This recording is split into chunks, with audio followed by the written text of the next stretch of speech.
गांधी जिंदाबाद।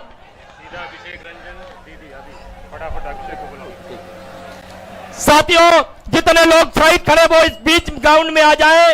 हमारे इस मंच पर आदरणीय देश की लोकप्रिय नेत्री प्रियंका गांधी जी पहुंच चुकी हैं। हम इस चनपटिया की भूमि पर आदरणीय प्रियंका गांधी जी का स्वागत वंदन अभिनंदन करते हैं। आदरणीय दीदी जी, ये लोग बीते 2 घंटे से तपती धूप में आपका स्वागत करने के लिए, आपको सुनने के लिए यहाँ पर उपस्थित हैं। अब मैं बगैर किसी देरी के आपके लाडले इस चनपटिया के लोकप्रिय नेता, इस चनपटिया के लोकप्रिय बेटा, जिसको आप विधायक बनाने के लिए बड़ी तादाद में यहाँ पर पहुंचे हैं, ऐसे आपके लोकप्रिय जनप्रतिनिधि अभिषेक रंजन जी से निवेदन करना चाहते हैं कि आप संविधान की प्रतिमा देकर आदरणीय प्रियंका गांधी जी का आप स्वागत करें।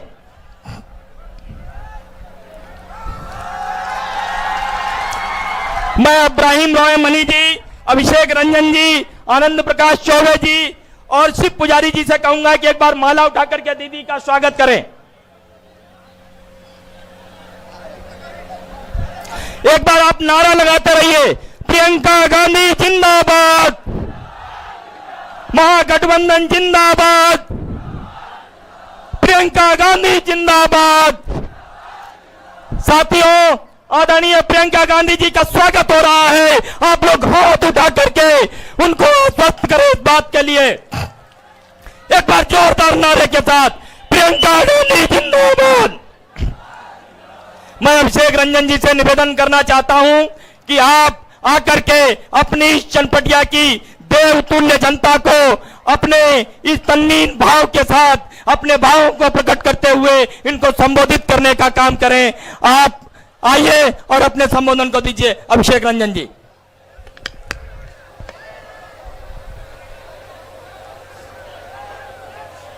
इस चनपटिया की धरती को, जो स्वतंत्रता सेनानियों की धरती रही है, प्रजापति मिश्र की, राजकुमार शुक्ला की, दुलार चंद गुप्ता जी की इस धरती को नमन करते हुए मैं अपने बातों की शुरुआत करता हूं। यह हमारा सौभाग्य है कि हमारी राष्ट्रीय महासचिव, हमारी बहन प्रियंका जी आज हमारी आवाज बनने के लिए, आपके भाई की ताकत बनने के लिए आज हमारे साथ यहां हमारे मंच पर खड़ी हैं।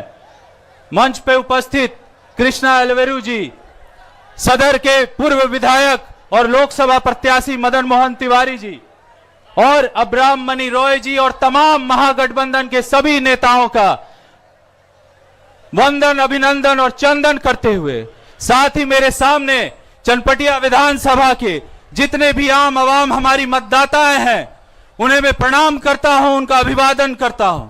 साथियों, ये चुनाव घर बनाम बाहरी का चुनाव है। चनपटिया पर लगभग 25 सालों से बाहरियों ने राज किया है, आपका शोषण करने का काम किया है, आपके मान सम्मान को कुचलने का काम किया है। आपने, जब मैं 2020 के विधानसभा चुनाव में लड़ा था, 70,000 लोगों ने मुझ पर अपना विश्वास दिखाया था। मैं उनके मान सम्मान को अपने मस्तक पर धारण करके पिछले 5 सालों तक काम करने का काम किया। और जिन 83,000 मतदाताओं ने भाजपा के प्रत्याशी को, एक बारी को, जो बेतिया विधानसभा के रहने वाले हैं, उन्हें अपना मत देके सदन में चनपटिया की आवाज बनने का दायित्व सौंपा और उस व्यक्ति ने हर मोड़ पे, हर मौके पे आपके मान सम्मान का मर्दन किया है, आपके मान सम्मान को कुचलने का काम किया है। साथियों, मैं याद दिलाना चाहता हूं, अब कुछ मुद्दे की बात करते हैं। चनपटिया विधानसभा में हर वर्ष शुगर मिल का जो मुद्दा है वो सिर्फ चुनावी मुद्दा बन के रह जाता है। मैं आपको याद दिलाना चाहता हूं कि 2014 में इस देश के प्रधानमंत्री ने यह कहा था कि अगली बार जब अपने प्रत्याशी के लिए मत मांगने आऊंगा तो चनपटिया चीनी मिल से जो चीनी निकलेगा उसका चाय पी के जाऊंगा। और 8 तारीख को 2025 विधानसभा के चुनाव में वो चनपटिया की धरती पर, उसी चनपटिया चीनी मिल के धरती पे आपसे आपका मत मांगने आ रहे हैं। मैं आपसे पूछना चाहता हूं कि क्या मोदी जी को फीकी चाय पिलानी चाहिए या मीठी चाय पिलानी चाहिए? मीठी चाय तो हम कदापि नहीं पिला सकते, क्योंकि चनपटिया का चीनी मिल लगातार बंद पड़ा हुआ है। वहां जो किसानों का भुगतान जो लंबित है, वो आज तक उन्हें नहीं मिला। और वो मोदी जी, वो भाजपा के कार्यकर्ता वो दम भरते हैं कि यूक्रेन में एक फोन कॉल करके दो देशों की लड़ाई मोदी जी ने रुकवा दी थी। तो क्या इलाहाबाद हाई कोर्ट में जो किसानों का मुद्दा, चनपटिया चीनी मिल का जो मुद्दा लंबित है, क्या मोदी जी उसका हल नहीं कर सकते? मोदी जी तभी आते हैं जब उन्हें आपके मत का जरूरत होता। चनपटिया चीनी सेल प्लांट जब से उसकी नींव डाली गई, एक सरिये का उत्पादन नहीं हुआ।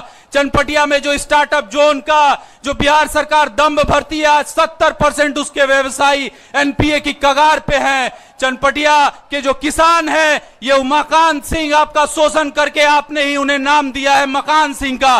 10 करोड़ की हवेली उन्होंने आपका शोषण करके बनाने का काम किया है। आज इंदिरा आवास में चनपटिया या कहीं पूरे बिहार में इंदिरा आवास में नाम जोड़ने के लिए इतिहास में पहली बार 3000 रुपए की उगाही की गई। और आपके विधायक ने सदन में एक सवाल इस शोषण के खिलाफ में नहीं उठाने का काम किया।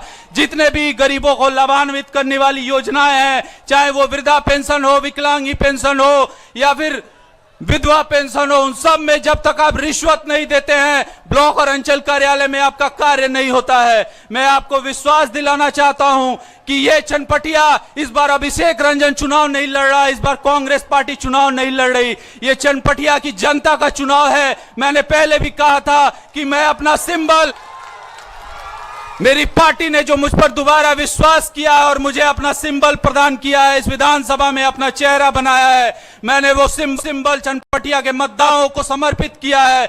ये चनपटिया इस बार ये तय है कि चनपटिया का झंडा चनपटिया के बेटा के हाथ में होगा और वही आपकी सदन में आवाज बनने का काम करेगा। मैं ज्यादा समय ना लेते हुए अपनी नेता, अपनी आदरणीय राष्ट्रीय सचिव, अपनी बहन, अपना समय प्रियंका गांधी जी को देना चाहूंगा।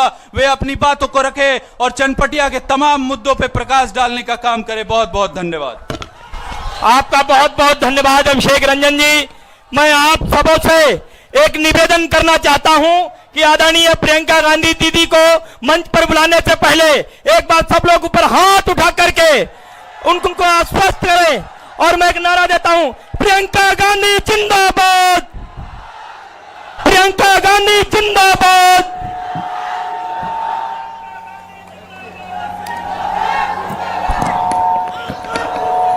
श्री कृष्णा लवेरू जी, श्री पोंगुलेट्टी श्रीनिवास रेड्डी जी, श्री साहेब हुसैन अंसारी जी, श्री विजय चौधरी जी, श्री बालक शिव बालक महतो जी, श्री ओम प्रकाश क्रांति जी, श्री चासी यादव जी, श्री सुनील राव जी, आप सबका और मंच पर आसीन सभी कांग्रेस के पदाधिकारी, महागठबंधन के मेरे साथी और नेता, सबका बहुत बहुत स्वागत।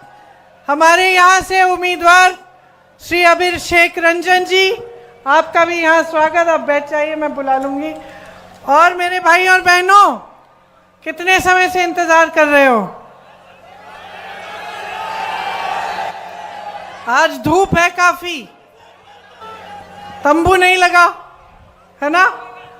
कोई बात नहीं, संघर्ष की आदत है, हाँ?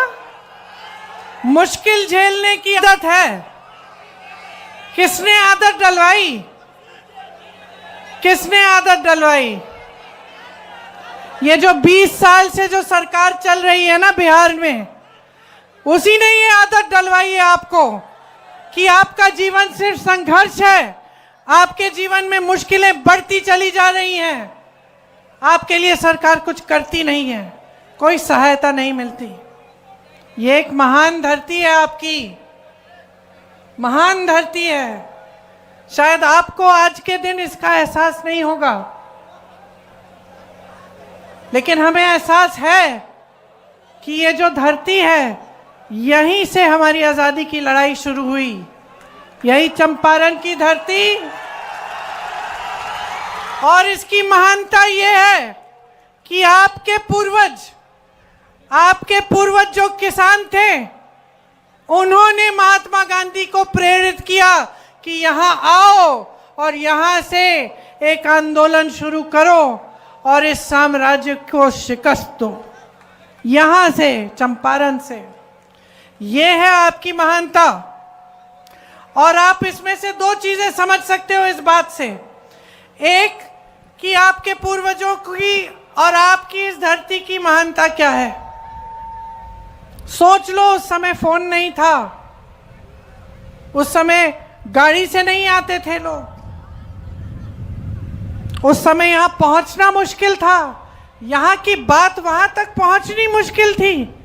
फिर भी किसी तरह से यहां के किसानों ने जो आंदोलन किया, वो एक ऐसा आंदोलन किया कि वो आवाज, उनकी आवाज महात्मा गांधी तक पहुंची और महात्मा गांधी यहां आए। तो ये एक चीज समझने लायक है। और दूसरी चीज समझने लायक ये है कि वही महात्मा गांधी थे जिन्होंने इस देश को आजाद किया, जिन्होंने इस देश के लोकतंत्र की नींव डाली, जिन्होंने इस देश की राजनीति की नींव डाली। और वो नींव क्या थी कि कहीं समस्या है, कहीं गरीब किसान आंदोलन कर रहा है, वो जगह हजारों मील दूर है, लेकिन वहां तक पहुंचना नेता का काम है। नेता आया, नेता ने आपकी बात सुनी, आपकी सुनवाई हुई, नेता ने आपके संघर्ष को अपने दिल पे लिया और आपका संघर्ष अपना संघर्ष मानकर उस नेता को शक्ति मिली, उस नेता ने इस देश को आजाद किया। ये हमारी राजनीति की नींव है, ये आधार है इस देश की राजनीति का। ये आधार है जिसके तहत इस देश का हर एक नेता चलना चाहिए। इसका मतलब है जनता सर्वोपरि, सबसे महान जनता है। आपने मकान सिंह का नाम लिया, मुझे हंसी आई। जैसे नाम लिया मैंने कहा ये तो अजीब नाम है। फिर आपने समझाया कि ये मकान सिंह का नाम मकान सिंह क्यों है।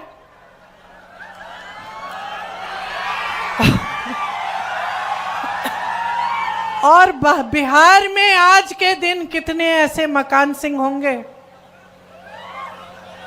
कितने खदान सिंह होंगे,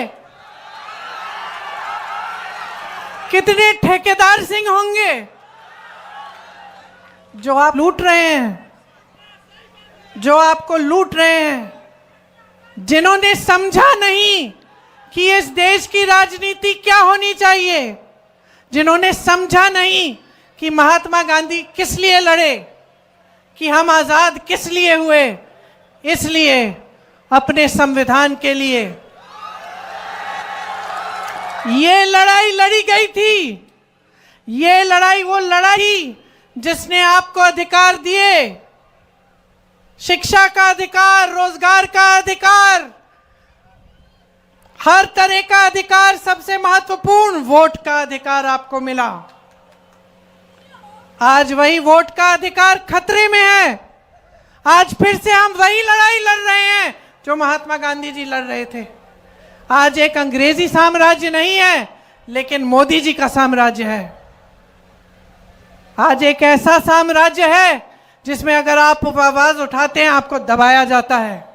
कोई सुनवाई नहीं है इस देश के किसानों की, बिहार के किसानों की।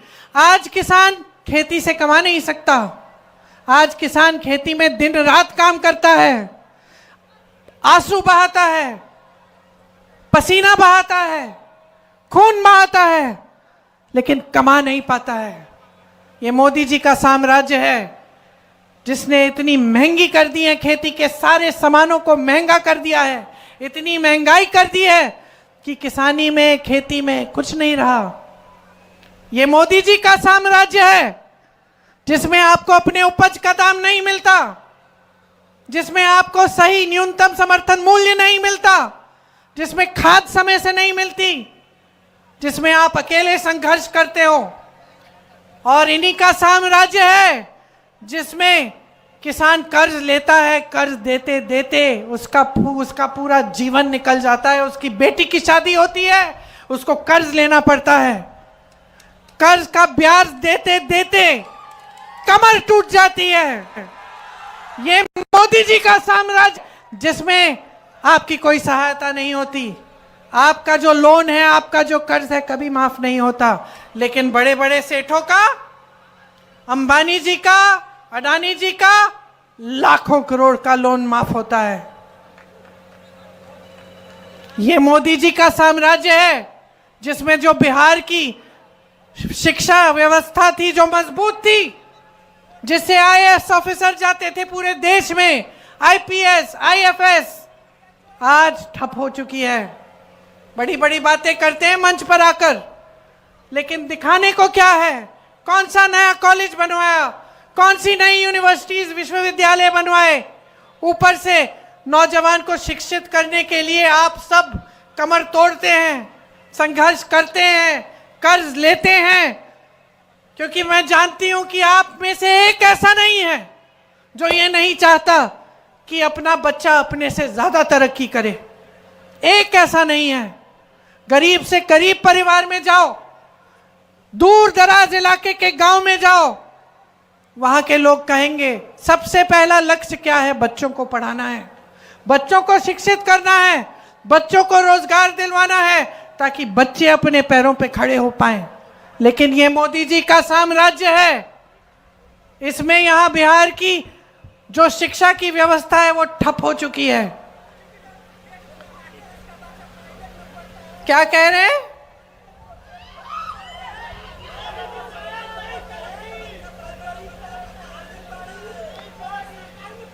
सुन लीजिए क्या कह रहे हैं, सुन लीजिए क्या कह रहे हैं।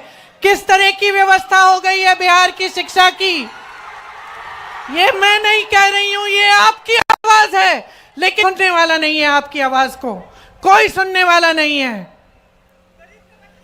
एक समय था जब सरकारी रोजगार के लिए लोग तड़पते थे, लोग तड़पते थे कि किसी ना किसी तरह सरकारी नौकरी लग जाए, जीवन भर हम सुरक्षित रहेंगे, हमारा आराम हो जाएगा। आज पूछिए इन कर्मचारियों से, पूछिए इनसे इनके पेंशन का क्या हुआ, कहां गया वो पुराना पेंशन? वो भी बड़े बड़े सेठों के पास मार्केट में लगा दिया गया है, इनको पुराना पेंशन भी नहीं मिलता। आज सरकारी नौकरी क्या, सरकारी जितने कारखाने हैं सब बड़े बड़े सेठों को सौंप दिए गए हैं, और वो भी अंबानी अडानी, 2 सेठों को। सरकारी जो हवाई अड्डे थे, जो पुल के जो ठेके थे, जो बंदरगाह थे, जो बड़े बड़े कारखाने थे, सब इन्हीं लोगों को। यहां आपकी जमीन 1 रुपए प्रति एकड़ पे अडानी को दी जा रही है। अरे 1 रुपए प्रति एकड़ पे, आप सोचो अगर आपको 1 रुपए प्रति एकड़ पे जमीन मिल जाती तो आप क्या नहीं कर सकते थे? आप अपने बच्चों को पढ़ा सकते थे, आप अपना भविष्य बना सकते थे, लेकिन दी किसको? दी किसको? एक ऐसे उद्योगपति को जिसके पास वैसे ही हजारों करोड़ हैं, जिसको जमीन की जरूरत भी नहीं है। यह है मोदी जी का साम्राज्य कि आपके चलने के लिए रास्ता नहीं है, कह रहा है नौजवान। गांव में चलने के लिए रास्ता नहीं है। 20 सालों से इन्होंने सरकार चलाई है, आज आपसे वोट मांगते हैं। आज आपको बहनों, आपको 10,000 रुपए भेजते हैं ताकि आपके वोट उनको मिल जाएं, और आपकी सड़क 20 सालों से नहीं बनाई, आपकी पाठशाला बनाई नहीं, आपकी चीनी की मिल से चाय पिएंगे, मीठी मीठी चाय पीने आएंगे।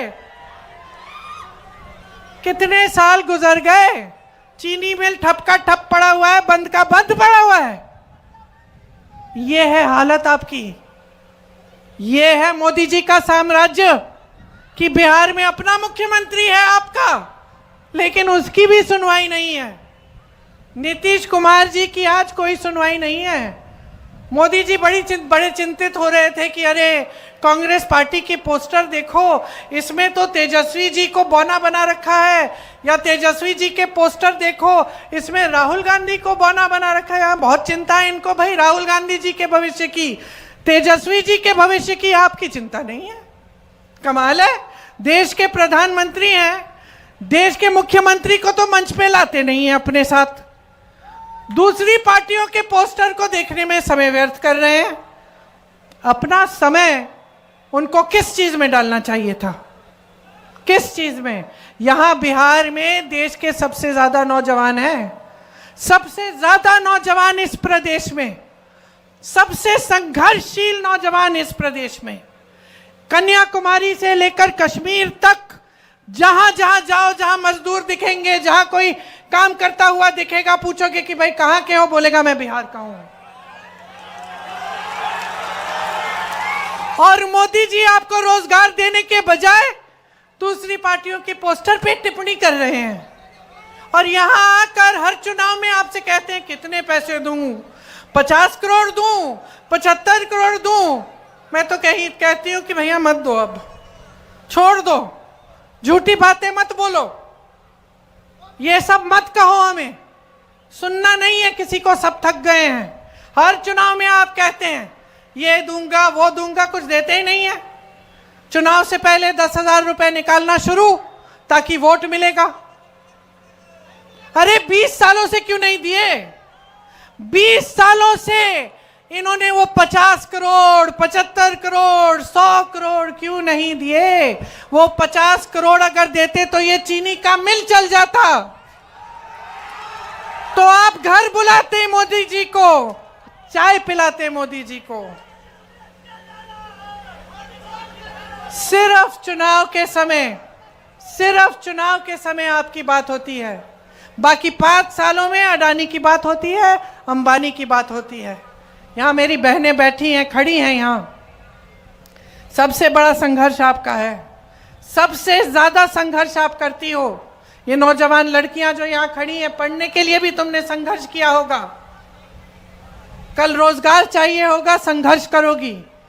और चाहे कुछ भी करो, घर आके तुम्हें ही काम करना पड़ेगा, तुम्हें ही घर संभालना पड़ेगा, बच्चों की परवरिश करनी पड़ेगी, बड़ों का देखभाल करना पड़ेगा। सब खाना खाएंगे, अंत में तुम खाओगी, सब सो जाएंगे, अंत में तुम सोगी, सब काम करके थक के आके लेट जाएंगे, तुम लेटोगी नहीं।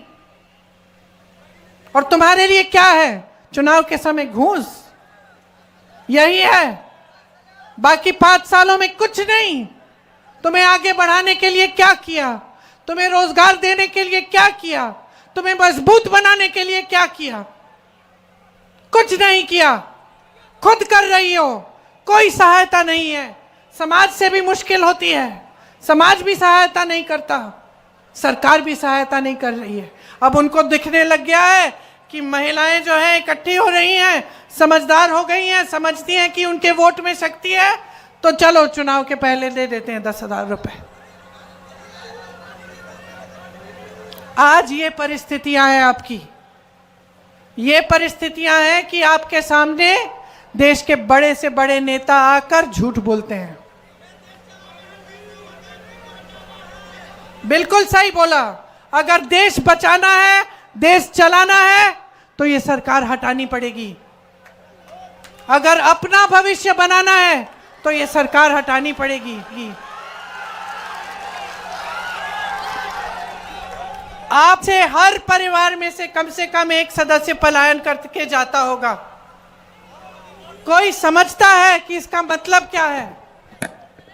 कोई समझता है कि जब यहां से बड़े शहर में जाते हो, अपनों को छोड़ के जाते हो, अपने परिवारों को छोड़ के जाते हो, अपनी बीवियों को, बच्चों को, माँ बाप को, माँ बाप बीमार हैं, बुढ़े हैं, आ नहीं सकते वापस, संघर्ष करते हैं। यहां पे तुम संघर्ष करते हो, वहां पे 10-10 लोग एक कमरे में ठुसे हुए सोते हैं रात को। जहां नौकरी मिल जाती है वहां नौकरी ले लेते हैं, अच्छा वेतन है, नहीं है कोई बात नहीं, कुछ तो मिल रहा है, चलो घर भेजने के लिए कुछ तो होगा हाथों में। दिन रात काम करते हो, अपमान सहते हो, लोग उल्टा सीधा बोलते हैं, सह लेते हो, पी लेते हो, चुप रहते हो, क्योंकि और कोई चारा नहीं, मजबूरी है। दूर जाते हो, इतनी दूर जाते हो, इतनी दूर जाते हो अपने परिवारों को छोड़कर। कोई अपना नहीं होता किसी बड़े शहर में, कोई सहायता नहीं करता। यहां पे बच्चे बीमार पड़ जाते हैं, आने नहीं देते, नौकरी करनी पड़ती है, वहां रहना पड़ता है।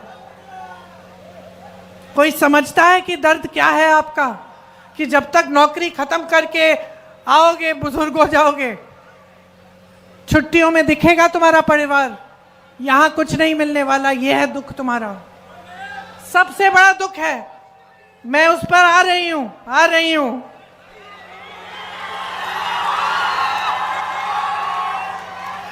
देखो, सुनो, समझो मेरी बात। हाँ, समझो मेरी बात।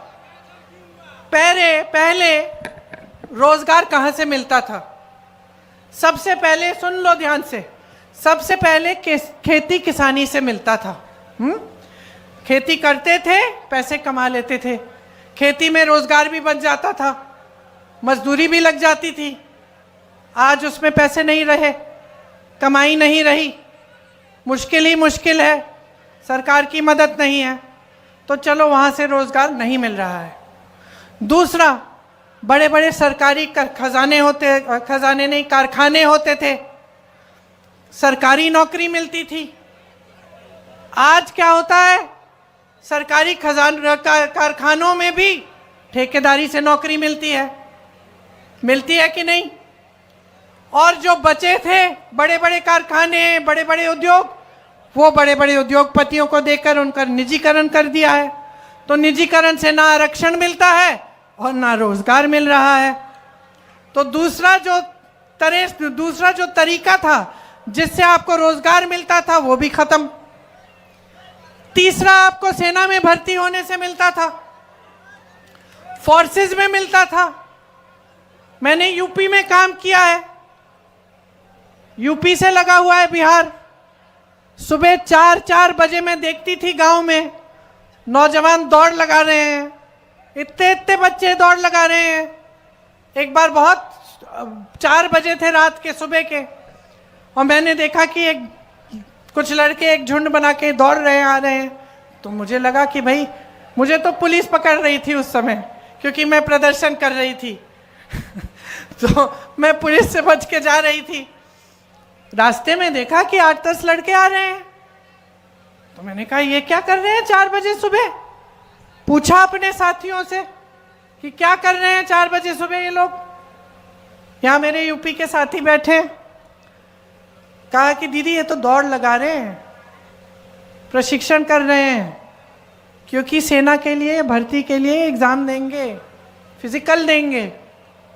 फिर मैंने बातचीत की उन बच्चों से और उन्होंने बताया, हाँ तुम जितने थे उनमें से आधे तो बड़े थे, आधे तुम जितने थे, कि चलो 1-2 साल बाद देंगे हम इम्तिहान, फिर भी हम अभी से प्रशिक्षण करते हैं।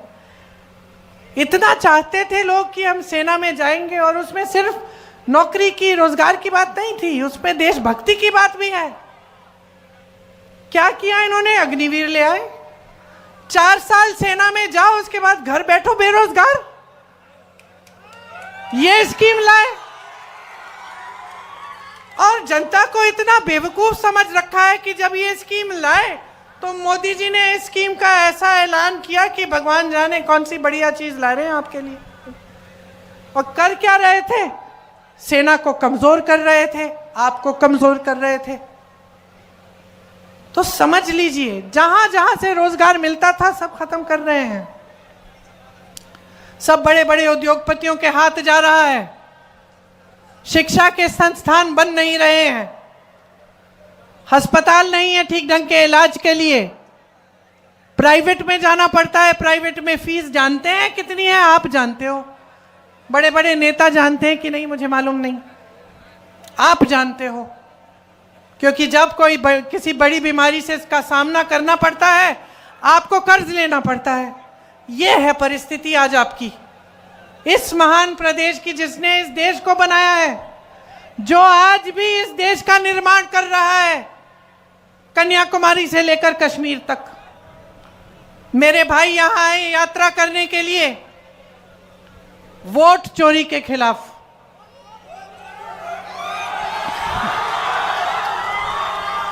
इसका मतलब है आप बात समझ गए हैं। शायद आपने आज भी देखा होगा, आज उन्होंने दिखाया कि जो हरियाणा में चुनाव था किस तरह से उसकी चोरी हुई है, किस तरह से उन्होंने एकदम व्यवस्थित ढंग से वोटों की चोरी की, वोटों को काटा, वोटों को जोड़ा ताकि फिर से उनकी सरकार बने। बिहार में उन्होंने 65 लाख वोट काटे हैं। इसका मतलब है 65 लाख बिहारियों के इन्होंने अधिकार काट दिए, रद्द कर दिए। कल को आपको कोई स्कीम, सरकारी पैसे मिलने हैं तो भूल जाइए, आपका तो नाम ही नहीं है, काट दिया गया है। और इसलिए काट दिया गया है क्योंकि जान रहे हैं कि बिहार की जनता ऊब चुकी है, थक चुकी है इनके झूठों से।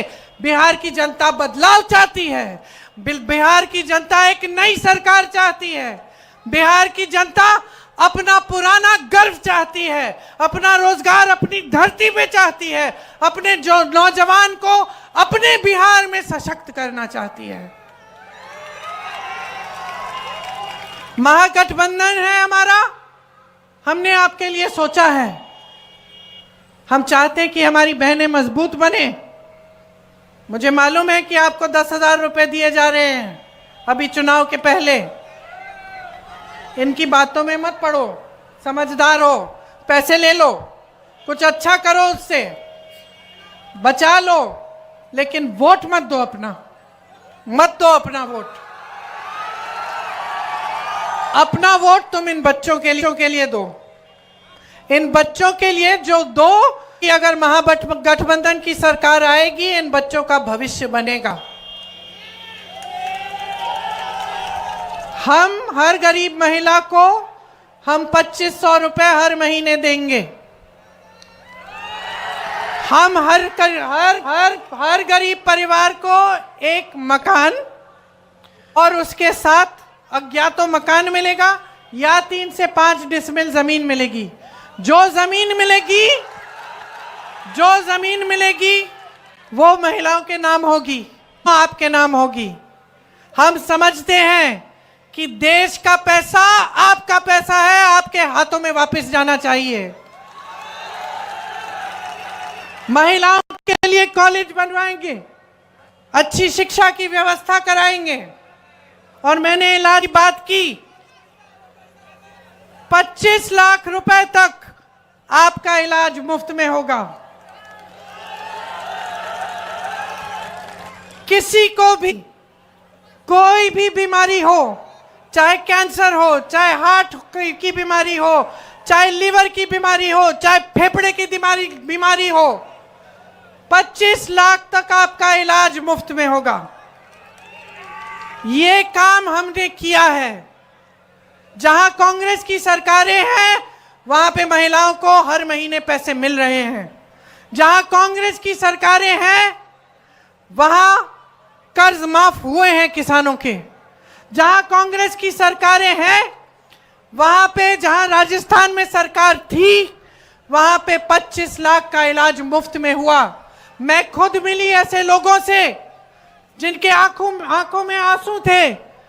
मुझे बताया कि हमारा हार्ट का पूरा ऑपरेशन मुफ्त में हुआ है, हमें एक पैसा नहीं देना पड़ा।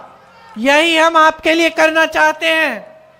यहाँ की जीविका दीदियां हैं, उनको 30,000 रुपए प्रति माह हम दिलवाएंगे और पक्की नौकरी मिलेगी आपको। हम हर अनुमंडल में महिला कॉलेज की स्थापना करेंगे।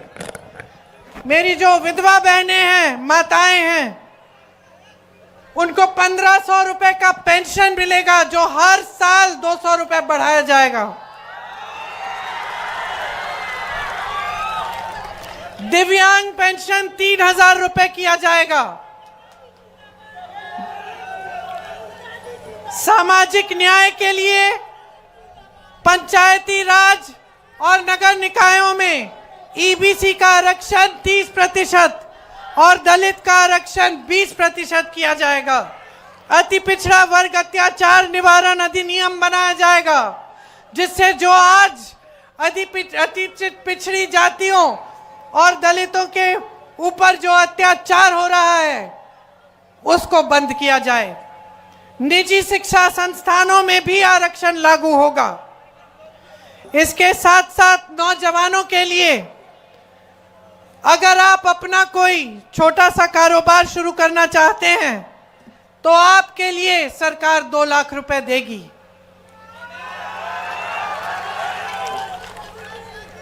जो आज आप पेपर लीक की समस्या से जूझ रहे हो, सुनिए, जो पेपर लीक की ये समस्या है ना, बार बार आप पेपर दे रहे हो, बार बार पेपर लीक हो रहा है, बार बार आपको समय व्यर्थ करना पड़ता है। सुनिए, ये समस्या जो है, इसके समाधान के लिए हम ऐसा नियम लाएंगे।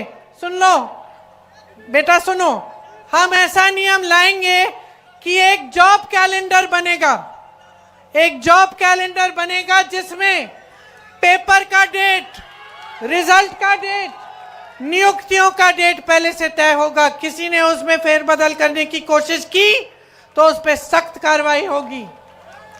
आप पेपर देने जाओगे तो आपकी जो फीस है वो रद्द की जाएंगी। आप पेपर देने के केंद्र में जाएंगे तो जाने आने जाने की जो जो आपको लगेगा किराया, वो आपको दिया जाएगा, मुफ्त में होगा। समझे आप?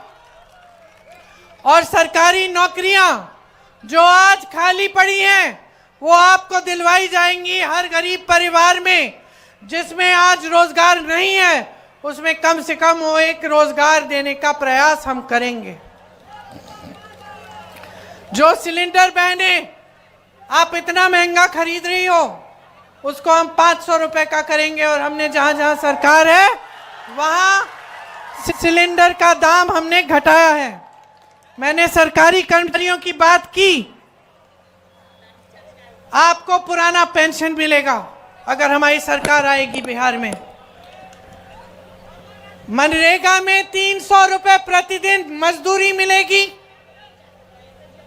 और काम के दिन 2 गुने किए जाएंगे। मेरे किसान भाई सुन लें, 200 यूनिट बिजली आपको मुफ्त मिलेगी। हर विधानसभा में स्थानीय रोजगार को बढ़ावा देने के लिए अलग से 10 करोड़ रुपए भेजे जाएंगे और संविदा कर्मियों और आउटसोर्सिंग पर कार्यरत कर्मचारियों को स्थायी बनाया जाएगा। हम ये सब करना चाहते हैं आपके लिए और सिर्फ कह नहीं रहे हैं। आप देखिए जहां हमारी सरकारें हैं कितना काम हो रहा है, किस तरह से जो पैसे जनता के हैं वो वापस जनता के जेब में डाले जा रहे हैं। देखिए, समय आ गया है बदलाव के लिए। आपकी आंखों के सामने सब कुछ है, सच्चाई है। कोई दिल्ली से बड़ा नेता मेरी तरह आ रहा है, आपको समझा रहा है, इसकी जरूरत नहीं है। आप जी रहे हो, आप देख रहे हो। आप सुबह उठते हो, घबराहट होती है कि आज क्या होगा, आज कमा पाएंगे कि नहीं पाएंगे। कोई नई समस्या उठती है, उसका सामना करना पड़ेगा। बदलाव का समय आ गया है, अपने भविष्य को बनाने का समय आ गया है। मन बना लो मेरे भाइयों और बहनों। सुनो, तुम इधर आओ, मेरे से बात करो, मुझे अपनी समस्या समझाओ। आओ, आ जाओ आ जाओ आ जाओ। अरे मार क्यों रहे हैं इनको? इनसे कहिए आ जाओ आ जाओ आ जाओ। मैं बुला रही हूं, आने दीजिए, आने दीजिए इन्हें। आ जाओ बेटा।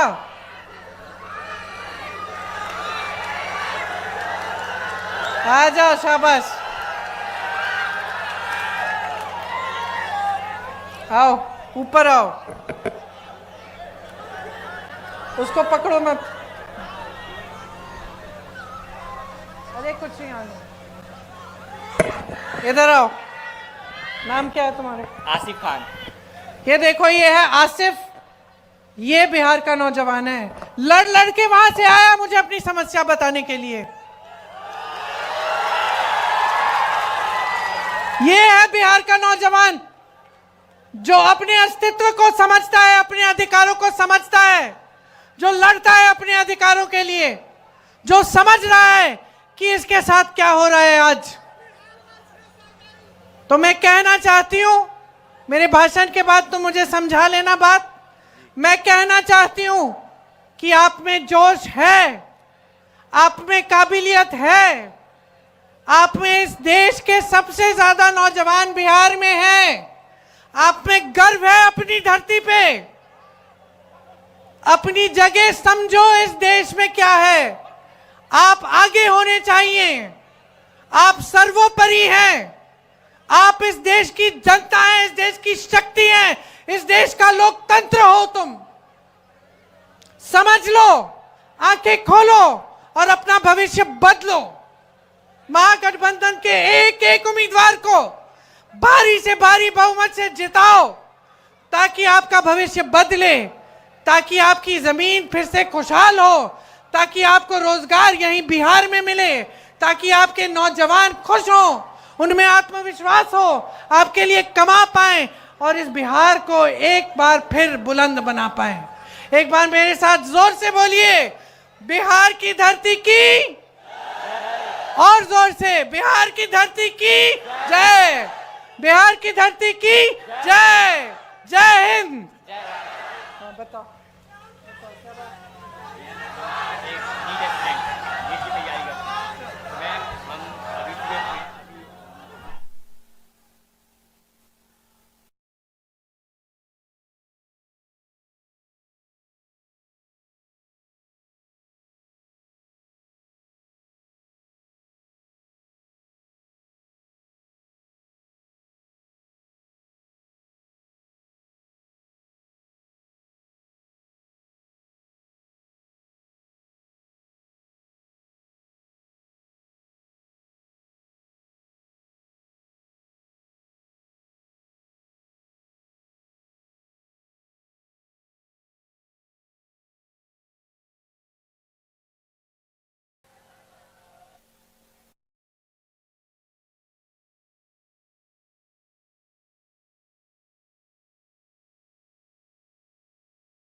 सुनिए, ये क्या बता रहे हैं मुझे कि इनके भाई ने नीट का एग्जाम दिया और उनके जैसे जो अभी एसएससी का एग्जाम, एसएससी का एग्जाम हुआ, उन्होंने काफ़ी नौजवानों ने वो एग्जाम दिया और ये मुझे बता रहे हैं कि जिस तरह से रिजल्ट आ रहे हैं उससे दिख रहा है कि फिर से पेपर लीक हुआ है।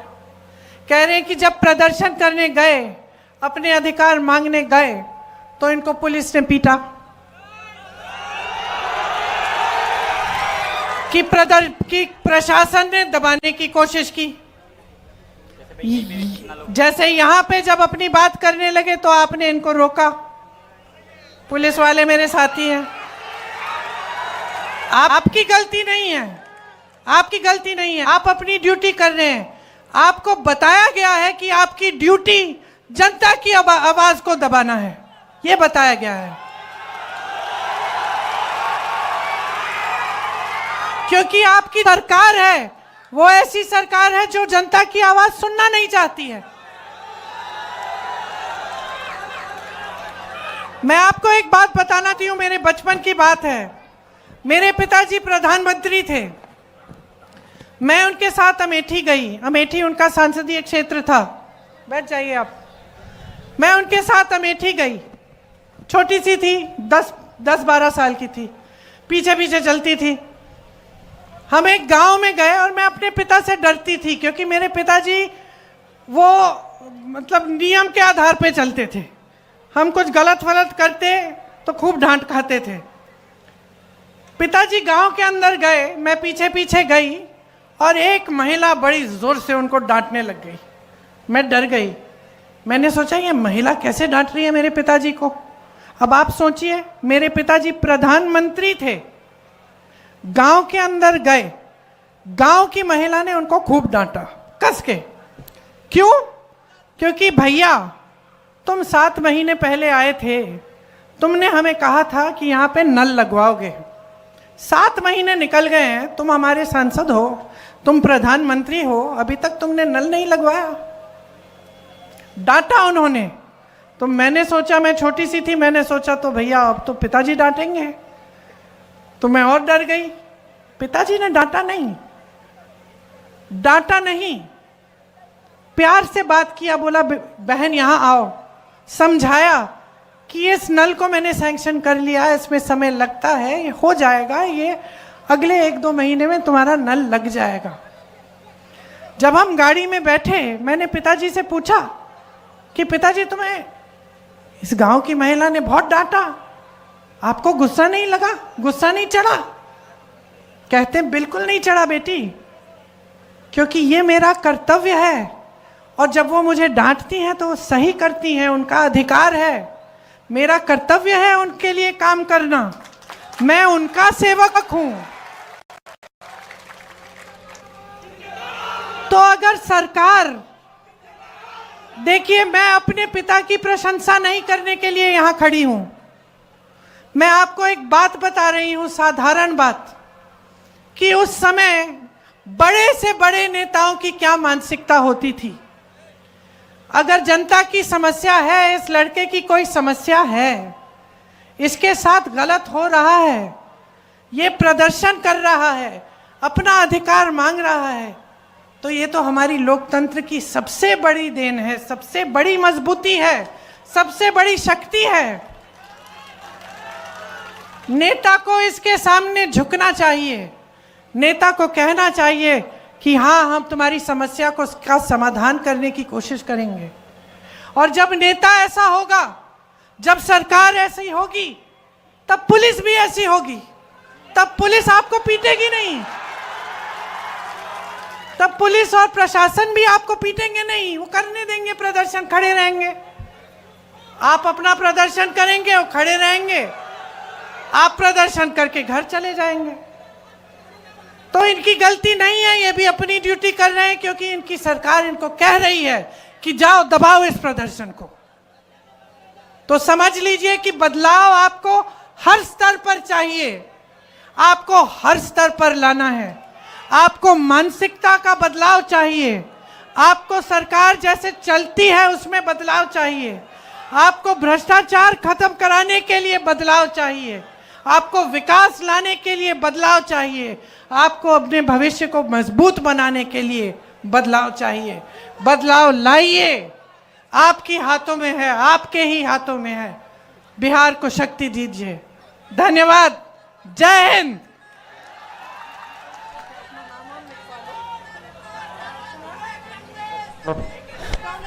हमारे इस मंच पर तेलंगाना के मंत्री पोंगुलेट्टी श्रीनिवास रेड्डी जी हैं। मैं उनसे निवेदन करूंगा कि आप सवाल भेंट करके आदरणीय प्रियंका गांधी जी का स्वागत करें। साथियों, एक बार हाथ उठा करके प्रियंका गांधी जिंदाबाद, प्रियंका गांधी जिंदाबाद।